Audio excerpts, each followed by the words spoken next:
अजे बहुत वड्डा धानी राजा होया, पर दान करदे उहनूं हंकार हो गया। होमे विच रहन लग पिया। जिथे होमे है उत्थे क्रोध भी आउंदा है। एक दिन शिखर दोपहर अपने घोड़ियां दे तविले विच घुम रहा है तो सामने एक साधु आ गया। वो साधु ने अलख जगा के कहा, कोई दान दे राजन। तो अपने अहलकारां नूं कहंदा, इहनूं पता नहीं है कि मैं दान कदों दिना। सारी दुनिया नूं पता मैं सवेरे उठदिआं सार अन्न जल भोजन ग्रहण नहीं करता, पहलां खड़े हुए लोगों नूं दान दिना। सैकड़े हज़ारां भिखारी मेरे दर ते आउंदे ने। ये साधु नूं पता नहीं है कि दान देण दा कदों वक्त है मेरा। सिपाहियों ने पूछया, कहंदे बाबा तैनूं पता नहीं भी राजा कदों दान दिंदा है? तू शिखर दोपहर मंगण आ गया। उन्हें कहा भी मैनू नहीं पता कदों दान दिंदा। हाँ मैं तो राजा समझ के मंग कर दी। ये तो राजा है, ये तो कदे भी दान दे सकता है, इनू वक्त रखण की की लोड़ है। तो सिपाही ने कहा, बादशाह सलामत तो तुहानूं जानदा ही नहीं है। तो फिर तो उन्होंने बहुत गुस्सा आया ना, भी एडा वड्डा राजा तो मैनू जानदा ही नहीं है। मैं इन्ना वड्डा दानी मशहूर राजा, ये साधु मैनू जानदा ही नहीं है। उन्हें क्रोध गुस्से विच हंकार दे मारे ने कहा, बाबा तैनूं पता नहीं मैं कौन हाँ? तो साधु ने मुस्कुरा के कहा, मैनू की पता तू कौन है? तेरा पहरावा दसदा भी कोई तू राजा है, मैं नहीं तेनू जानदा तू कौन है। उन्हें बड़ी नरादरी समझी। हंकार विच उन्हें चोट बजी। हंकार नूं साहब ने बाणी अंदर बचन कहा, होमे इस तरह का कंडा है जिहड़ा बंदे नूं चुभदा ते बहुत दुखी करदा।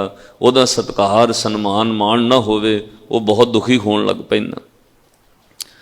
काम क्रोध नगर बहु भरिया, मिल साधु खंडल खंडा है। पूर्व लिखत लिखे गुर पाया, मन हर लिव मंडल मंडा है। कर साधु अंजलि पुन वड्डा है, कर डंडौत पुन वड्डा है। अगे साहब ने कहा, साकत हर साधना जानिया, तिन अंतर होमे कंडा है। ਉਹਦੇ अंदर होमे का कंडा है। ਉਹਨੂੰ कोई सन्मान ना करे, बुलावे ना, तो चुभन लग पैंदा। ਉਹਦਾ अपना ही कंडा। ਉਹਦੇ राजे ने होमे का कंडा चुभया, बई मैनू एक साधु भी नहीं जानता। तो बहुत गुस्से में आ गया। उस राजे ने अपने अहलकार नूं कहा, इनू घोड़े की लिद चुक के पा दे दी झोली विच। तो तवेले में खड़े सन, घोड़े की गंदगी लिद चुकी साधु की झोली में पा दी। हुण साधु वो है जिहदे उत्ते असर ना होवे ना चीज़ों का। आम बंदा होवे तो गुस्सा करदा, भाई मैं तो अनाज आटा कोई दान मंगया सी, तू गंदगी पा दी, लिद मेरी झोली च पाती। पर साधु है जिहदे वास्ते मान अपमान उस्तत निंदिया हरख सोग मिट्टी सोना एक बराबर। वो साधु भी पहुंचा हुआ सी। इस तरह का साधु जिहदे बारे सतगुरु कहंदे, जो नर दुख में दुख नहीं माने, सुख सने अर भै नहीं जाके, कंचन माटी मन। न निंदिया न उस्तत जाके, लोभ मोह अभिमाना, हरख सोग ते रह न्यारो, तिन जग तत पछाना। साधु उत्ते कोई असर ही ना होया। ਉਹਦੀ ਝੋਲੀ 'ਚ ਗੰਦਗੀ ਪਾਈ, ਉਹਨੇ ਅਲਖ ਨਿਰੰਜਨ ਕਿਹਾ, खुश हो के चला गया। राजे ਨੂੰ कोई माड़ा चंगा कुछ भी ना बोलिया। कहते हैं वो जिथे कुल्ली में रहिंदा सी, ਉਹਨੇ लिजा के बाहर गंदगी रख दी। लिद का वो फोस जिहड़ा ਉਹਨੇ हत्थां नाल चुक के पाया, ਉਹਨੇ साधु ने उत्थे ढेरी कर दिता। तो भगत माहौल वाला लिखदा है, कहते फिर वो 10 साल गुजर गए। 10 सालों बाद वो राजा शिकार खेडदियां जंगल विच अपने सिपाहियों तो अलग हो गया। उन्हें शिकार घोड़ा शिकार मगर लाया तो बहुत दूर निकल गया। व्याकुल हो गया, उन्होंने धुप विच प्यास लगी, गर्मी सी, चक्कर आके डिग पिया। जदों घोड़े तो डिग्या बेहोश होया, इन्ने नूं साधु आ गया। उधरों लंघदियां उन्हें कटोरे विचों पानी का छट्टा दिता। राजा होश विच आया, उन्हें जल छकाया ते राजे नूं अपनी कुल्ली विच लै गया। आ राजन तैनूं कोई जल पानी भोजन छकाउने। हुण 10 सालां विचों राजे नूं तां कोई पछाण ही नहीं उस साधु की। जदों दी कुल्ली कुटिया दे बाहर गया तो वेखदा की है, कहते बहुत लिद दे ढेर लगे हुए ने। राजा पुछदा है, इत्थे कोई राजा रहिंदा है? किसे होर राजे की रियासत है? साधु ने कहा नहीं। कहने लगा फिर महाराजा लिद के ढेर इन्ने लगे तो किसी राजे के घोड़े इन्ने होणगे ताइयों ढेर लगे ने, जरूर कोई राजा रहिंदा होना है। तो साधु ने मुस्कुरा के कहा राजन कोई राजा नहीं रहिंदा, किसी राजे के घोड़ियां का तवेला नहीं है, ये लिद के ढेर पता क्यों ने, ये तेरा ही दिता होया दान वधिया होया वध फल गया, दिता होया दान 10 गुणा फलदा, तेरा दान फलिया। कहना मेरा दान, कहते याद कर 10 साल गुजर गए होणगे, इन्ना वक्त पहला मैं तेरे कोल आया सी, तैनू कह कोई दान दे, तैनू हंकार ते क्रोध सी, तू गुस्से विच घोड़े दी लिद दा फोस गंदगी मेरी झोली विच पवा दित्ती। भाई जो दिता साधु ने रख लिया, हुण तेरा दिता दान फल गया राजन, आ लिद दे ढेर गंदगी तेरा ही दिता दान है। कहण तो भाव साधु ने उस राजे नूं ज्ञान दवाया, तेरा दिता कर्म 10 गुणा फल गया, जो तू कर्म कीता है वो फलिया, क्योंकि तैनू किसी ने दस्सिया ही नहीं 10 सालों विच भाई तू गलत काम कर रहे हैं, तू हंकार विच दान दे रहे हैं, तेरा दिता दान प्रवान नहीं हो रहा, तैनू किसी दस्सिया ही नहीं, दिता होया वो क्रोध विच दान 10 गुणा फल गया, तेरे पाप वध गए। तो अजे राजा हथ जोड़ कहना साधु महाराज फिर ਇਹਦਾ की बनेगा? कहते बनना की है, तू मैनू खाण वास्ते दिता सी, भाई मैं तेरा दिता दान लिया नहीं, हुण वो फल गया, ये तैनू ही खाना पैना। कहते जी मैं किवें खावांगा? कहते मरण तो बाद गंदगी का कीड़ा बनेगा, तो वो गोहे विच जिहड़े कीड़े पैदा हुंदे तू वो पैदा होएगा, खाई जाएगा, जिन्ने जन्म ये मुकदा नहीं उन्नी देर तू गंदगी का गोहे का कीड़ा बनेगा। तुसीं वेखोगे कदे पशुओं का जिथे गोहा पिया उहदे विच कीड़े पैदा हो जाते मोटे मोटे, वो खांदे ही उन्हां दी खुराक ही गंदगी।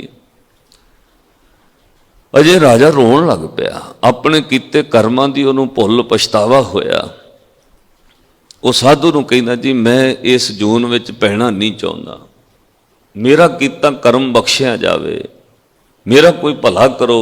हुण साधु की संगत विच कर्म कट्टे जांदे ने, इहो गल अज हजूर अखीर विच कहणगे, कतक होवे साध संग बिन से सभे सोच, होर कोई रस्ता नहीं है, तेरे कर्म साध संगत विच संगत दी चरण धूड़ नाल किसी जपण वाले दी संगत नाल कट्टे जा सकदे।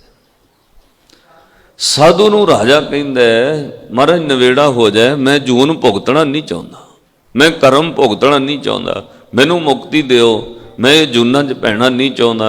तो उस साधु ने फिर एक गल कही, कहते राजन जिन्नी लोगों की वडियाई लैके शोभा लैके हंकार किया ना, हुण उन्ने लोग तेरी निंदिया करन, फिर तेरी मैल उतर जाएगी।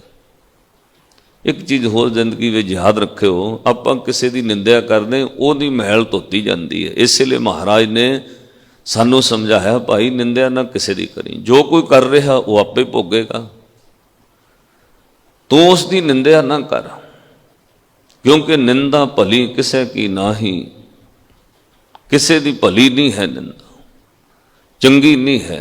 इत्थों तक बाबा फरीद साहब ने कहा फरीदा खाक ना निंदी है, माड़े तो माड़ा मिट्टी की भी निंदिया ना कर, फरीदा खाक ना निंदी है, खाकू जेठ ना कोए, जीवन दियां पैरां तले मूहियां उपर होए, निंदा भली किसे की नाही, मनमुख मुग्ध करन, मूँह काले तिन्हां निंदकां, नरके घोर भवन। इसलिए किसी की निंदिया ना कर, जो कुछ कोई कर रहा है उन्होंने फल भुगतना पएगा। ताइयों जपजी साहब अंदर एक पौड़ी है, 3 पौड़ियां ने असंख दियां, ਉਹਦੇ ਵਿੱਚੋਂ ਜਿਹੜੀ ਗਵਲੀ पौड़ी है ना, ਉਹਦੇ ਵਿੱਚ हजूर ने सब औगण गिने दुनिया दे, एक नहीं है। ਕਹਿੰਦੇ ਇੱਥੇ असंख्या ही हरामखोर बंदे ने, असंख्या ही निंदक ने, असंख्या हत्या करने वाले कतल करने वाले ने, असंख्या ही चोर बंदे ने। तू किसी की निंदिया ना कर, तू इन्ना ही कहा कर ਉਹਦੇ हुक्म विच हो रहा। असंख निंदक, अंध घोर, असंख चोर, हरामखोर, असंख अमर कर जाहे जोर, गिनती नहीं है कोई, असंख गल वड हत्या कमाहे, असंख पापी पाप कर जाहे। ते पूरी पौड़ी कह के साहब कहते तू इन्ना ही कहा कर कि कुदरत कवन कहाँ विचार, वारिया न जावा एक वार, जो तुद भावै ਸਾਈ ਭਲੀ ਕਾਰ, ਤੂੰ ਸਦਾ ਸਲਾਮਤ ਨਿਰੰਕਾਰ। हे ਵਾਹਿਗੁਰੂ, ਤੈਨੂੰ ਭਾਉਂਦਾ ਤਾਂ ਹੋ ਰਿਹਾ, ਜੇ ਉਹਦੇ ਹੁਕਮ ਵਿੱਚ ਉਹਨੂੰ ਨਹੀਂ ਭਾਉਂਦਾ ਕੋਈ ਕਿਵੇਂ ਕੁਝ ਕਰ ਸਕਦਾ। ਤਾਂ ਕਹਿੰਦੇ ਹਨ ਉਹ ਰਾਜਾ, ਅਜੇ ਰਾਜਾ, ਉਹਨੇ ਕਿਹਾ ਜੀ ਨਵੇੜਾ ਹੋ ਜਾਏ। ਸਾਧੂ ਨੇ ਕਿਹਾ ਚੱਲ ਬਈ ਲੋਕ ਤੇਰੀ ਨਿੰਦਿਆ ਕਰਨ, ਫਿਰ ਤੇਰੇ ਕਰਮ ਘਟ ਜਾਣਗੇ। ਕਹਿੰਦੇ ਰਾਜ ਵਿੱਚ ਵਾਪਸ ਚਲਾ ਗਿਆ। ਉਹਨੇ ਜਾ ਕੇ ਝੂਠਾ ਢੋਂਗ ਕੀਤਾ, ਜਾਣ ਬੁੱਝ ਕੇ ਸ਼ਰਾਬੀ ਹੋਣ ਦੀ ਨਕਲ ਕੀਤੀ, ਜਾਣ ਬੁੱਝ ਕੇ ਲੋਕਾਂ ਵਿੱਚ ਆਪਣੀ ਨਿੰਦਿਆ ਕਰਾਉਣ ਲੱਗ ਪਿਆ, ਪਰਜਾ ਵਿੱਚ ਉਹਦੀ ਨਿੰਦਿਆ ਹੋਣ ਲੱਗ ਪਈ, ਲੋਕ ਉਹਨੂੰ ਬਹੁਤ ਮਾੜਾ ਕਹਿਣ ਲੱਗ ਪਏ। 3 ਕੁ ਮਹੀਨਿਆਂ ਬਾਅਦ ਫਿਰ ਜੰਗਲ ਵਿੱਚ ਆਇਆ, ਆ ਕੇ ਵੇਖਦਾ ਸਾਰੇ ਲਿੱਦ ਦੇ ਢੇਰ ਖਤਮ ਹੋ ਗਏ। ਉਹਦੀ ਨਿੰਦਿਆ ਕਰਕੇ ਉਹਦੇ ਪਾਪ ਧੋਤੇ ਗਏ, ਉਹਦੀ ਨਿੰਦਿਆ ਕਰਕੇ ਉਹਦੇ ਕਰਮ, ਉਹਦੇ ਪਾਪ ਧੋਤੇ ਗਏ। ਤਾਂ ਉਹਨੇ ਬਹੁਤ ਪੂਜਾ ਪਾਠ ਸੇਵਾ ਸਿਮਰਨ ਕੀਤਾ, ਪਰ ਝੂਠਾ ਮੁੱਠਾ ਲੋਕਾਂ ਵਿੱਚ ਨਿੰਦਿਆ ਕਰਾਉਂਦਾ ਰਿਹਾ। ਉਹਦੀ ਨਿੰਦਿਆ ਹੋਈ, ਉਹਦੇ ਕਰਮ ਪਾਪ ਧੋਤੇ ਗਏ। 3 ਮਹੀਨਿਆਂ ਬਾਅਦ ਆ ਕੇ ਵੇਖਦਾ ਸਾਰੇ ਲਿੱਦ ਦੇ ਢੇਰ ਖਤਮ ਹੋ ਗਏ। ਕਹਿੰਦੇ ਉਹ ਅਜੇ ਰਾਜਾ ਹੁਣ ਵੇਖਦਾ ਕੀ ਹੈ, ਸਿਰਫ ਇੱਕ ਬੁੱਕ ਜਿਹੜਾ ਉਹਨੇ ਕਦੇ ਉਸ ਸਾਧੂ ਨੂੰ ਲਿੱਦ ਦਾ ਪਵਾਇਆ ਸੀ ਉਹ ਉੱਥੇ ਪਿਆ, ਉਹਦਾ ਦਿੱਤਾ ਦਾਨ ਇੱਕ ਬੁੱਕ ਉੱਥੇ ਪਿਆ।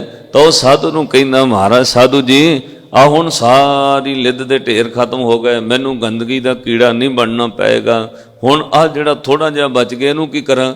ਉਹ ਕਹਿੰਦਾ ਇਹ ਤਾਂ ਤੇਰਾ ਹੀ ਦਿੱਤਾ ਹੈ ਰਾਜਨ, ਇਹ ਨਹੀਂ ਖਤਮ ਹੋਣਾ, ਇਹ ਤਾਂ ਤੈਨੂੰ ਹੀ ਖਾਣਾ ਪੈਣਾ। ਤਾਂ ਜੇ ਰਾਜਾ ਕਹਿੰਦਾ ਜੀ ਇਹਦਾ ਵੀ ਨਵੇੜਾ ਹੋ ਜਾਏ। ਉਹਨੇ ਕਿਹਾ ਤੇਰੇ ਰਾਜ ਵਿੱਚ ਇੱਕ ਮਾਈ ਹੈ ਬਹੁਤ ਬੰਦਗੀ ਵਾਲੀ, ਬੜੀ ਸਿਮਰਨ ਵਾਲੀ, ਉਸ ਬਿਰਧ ਮਾਈ ਨੇ ਤੇਰੀ ਨਿੰਦਿਆ ਨਹੀਂ ਕੀਤੀ, ਉਹਨੂੰ ਅਸਲੀਅਤ ਦਾ ਪਤਾ ਹੈ, ਉਹ ਬਹੁਤ ਭਗਤੀ ਵਾਲੀ ਹੈ, ਜਾਂ ਉਹਦਾ ਪਤਾ ਦੇ ਦੇਣਾ, ਜੇ ਕਿਤੇ ਉਹ ਤੇਰੀ ਨਿੰਦਿਆ ਕਰਦਾ ਹੈ ਤੇਰਾ ਜੜੋਂ ਹੀ ਕਰਮ ਕੱਟਿਆ ਜਾਏਗਾ। ਭਗਤੀ ਵਾਲਾ ਕਿਸੇ ਦੀ ਨਿੰਦਿਆ ਨਹੀਂ ਕਰਦਾ, ਸੇਵਾ ਕਰਨ ਵਾਲੇ ਕਿਸੇ ਦੀ ਨਿੰਦਿਆ ਨਹੀਂ ਕਰਦੇ, ਪਰ ਜੇ ਕਿਤੇ ਉਹਨਾਂ ਤੋਂ ਹੋ ਜਾਏ ਤਾਂ ਸਾਹਮਣੇ ਵਾਲੇ ਦਾ ਜੜੋਂ ਕਰਮ ਕੱਟਿਆ ਜਾਂਦਾ ਹੈ। ਕਹਿੰਦੇ ਨੇ ਜਾਂ ਉਹ ਮਾਈ ਜੇ ਕਿਤੇ ਤੇਰੀ ਨਿੰਦਿਆ ਕਰ ਦੇਵੇ ਤਾਂ ਤੇਰਾ ਜੜੋਂ ਕਰਮ ਖਤਮ ਹੋ ਜਾਏ। ਅਜੇ ਰਾਜੇ ਨੇ ਉਹ ਪਤਾ ਲਿਆ ਉਸ ਮਾਈ ਦਾ, ਚਲਾ ਗਿਆ ਉਹਦੀ ਗਲੀ ਵਿੱਚ ਜਿਸ ਮਹੱਲੇ ਉਹ ਰਹਿ ਰਹੀ ਸੀ, ਹਾਥੀ ਤੋਂ ਉਤਰਿਆ, ਸ਼ਰਾਬੀ ਹੋਣ ਦਾ ਢੋਂਗ ਕੀਤਾ, ਘੁੰਮਦਾ ਘੁੰਮਦਾ ਗਲੀਆਂ, ਜਾਣ ਬੁੱਝ ਕੇ ਲੋਕ ਕੋਠਿਆਂ ਤੇ ਚੜ੍ਹ ਗਏ, ਵੇਖਣ ਲੱਗ ਪਏ, ਆ ਵੇਖੋ ਰਾਜਾ ਕਿੱਦਾਂ ਦਾ ਨਿੱਤ ਦਾ ਸ਼ਰਾਬੀ ਹੈ। ਪਰ ਉਹ ਸ਼ਰਾਬੀ ਹੈ ਨਹੀਂ ਸੀ।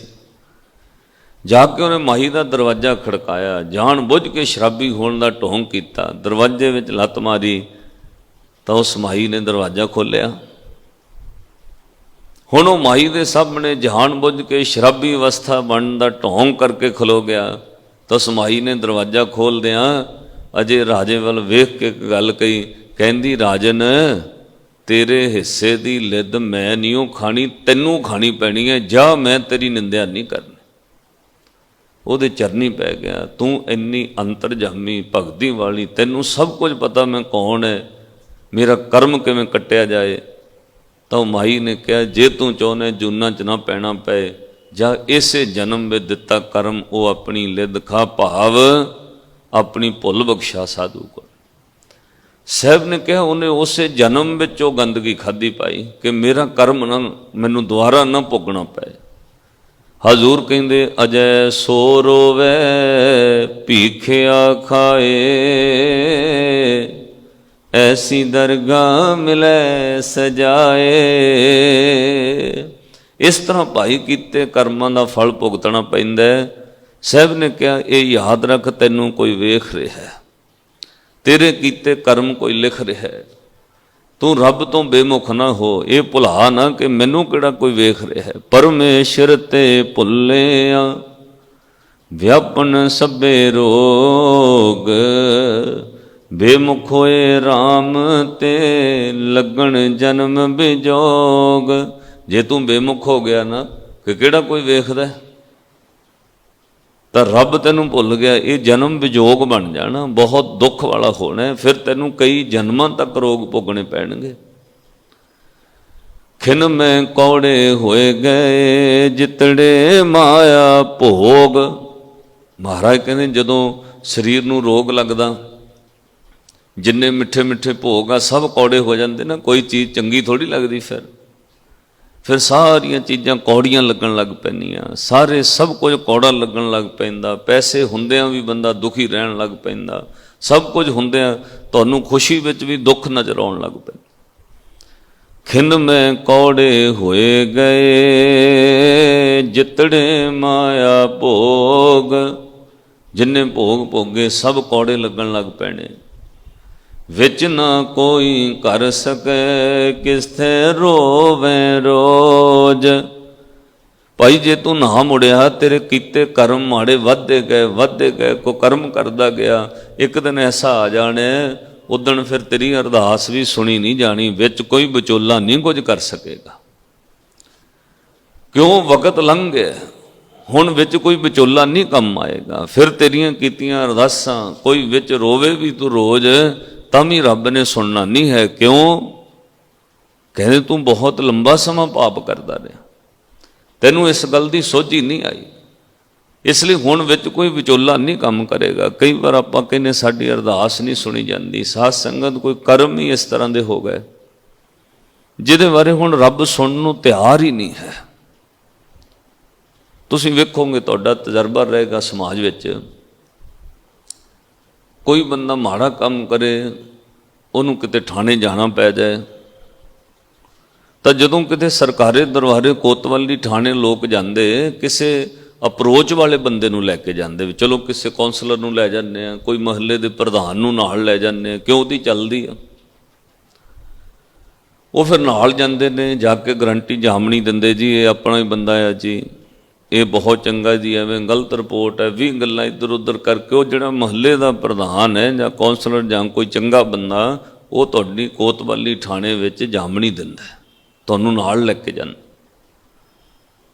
ਪਰ ਜੇ ਕੋਈ ਬੰਦਾ ਵਾਰ-ਵਾਰ ਉਸ ਤਰ੍ਹਾਂ ਗਲਤੀ ਕਰੇ, ਵਾਰ-ਵਾਰ ਫਿਰ ਉੱਤੇ ਕੇਸ ਹੋਵੇ, ਵਾਰ-ਵਾਰ ਉਹ ਚੋਰੀ ਕਰੇ, ਵਾਰ-ਵਾਰ ਮਾੜੇ ਕਰਮ, ਫਿਰ ਇੱਕ ਦਿਨ ਇਦਾਂ ਵੀ ਆ ਜਾਂਦਾ ਹੈ ਵੀ ਉਹ ਜਿਹੜਾ ਮਹੱਲੇ ਦਾ ਪ੍ਰਧਾਨ ਹੈ ਜਾਂ ਕੋਈ ਆਗੂ, ਕੋਈ ਕੌਂਸਲਰ, ਉਹ ਵੀ ਫਿਰ ਨਾਲ ਜਾਣ ਨੂੰ ਤਿਆਰ ਨਹੀਂ ਹੁੰਦਾ। ਉਹ ਕਹਿੰਦਾ ਵੀ ਤੇਰੇ ਨਾਲ ਕਿਹੜਾ ਰੋਜ਼ ਤੁਰਿਆ ਰਵੇ। ਅੱਗੋਂ ਬੈਠਾ ਅਫਸਰ ਵੀ ਕਹਿੰਦਾ ਜੀ ਇਦਾਂ ਦੇ ਬੰਦਿਆਂ ਨਾਲ ਕਿਉਂ ਆਉਂਦੇ ਹੋ ਤੁਸੀਂ, ਇਹਨਾਂ ਬੰਦਿਆਂ ਦੀ ਕਿਉਂ ਸਿਫਾਰਿਸ਼ ਲੈ ਕੇ ਆਉਂਦੇ ਹੋ।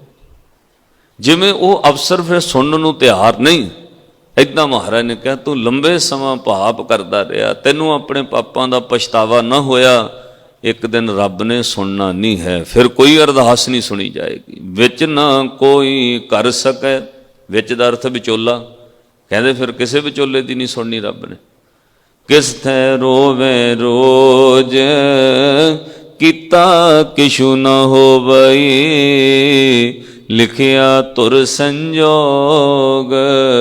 ਭਾਈ ਫਿਰ ਤਾਂ ਇਹ ਧੁਰ ਸੰਜੋਗ ਲਿਖੇ ਜਾਣੇ ਆ, ਫਿਰ ਵਿੱਚ ਕੀਤਾ ਕੁਝ ਨਹੀਂ ਹੋਣਾ, ਤੈਨੂੰ ਭੋਗਣਾ ਪੈਣਾ। ਫਿਰ ਤੇਰੇ ਕੀਤੇ ਕਰਮ ਤੈਨੂੰ ਭੋਗਣੇ ਪੈਣੇ।